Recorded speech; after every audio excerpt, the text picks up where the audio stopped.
हरे कृष्ण। आज आम कथा बा जो प्रहलाद महाराज पिता होचंदी हिरण्यकश्यप। हिरण्यकश्यप को तांके कौन तांको पिता को रक्षा कर पार नथांते भगवान का हाथरू। से एते बड़ भक्त होइकि मधो तांको रक्षा कर पारलेनी, माने रक्षा कलेनी काहेकि से चाहिथिले तो रखी पारथांते ना भगवान को रिक्वेस्ट करिकि। काहेकि रक्षा कलेनी, काहेकि बंचेलेनी तांको पिता को, काहेकि भगवान मारले।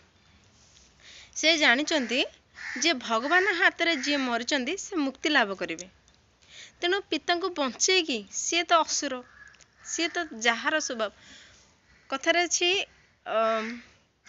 घुषुर प्रकृति मले तुटे मनुष्य प्रकृति सरी घुषुर प्रकृति पंके लुटे मनुष्य प्रकृति मले तुटे।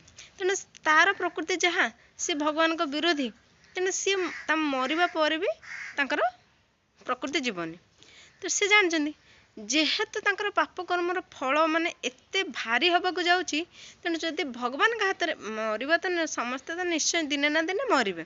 तेणु जदि भगवान का हाथ से मृत्युवरण करेंगे ताठारु भाग्यशाली आउ किए अछंती।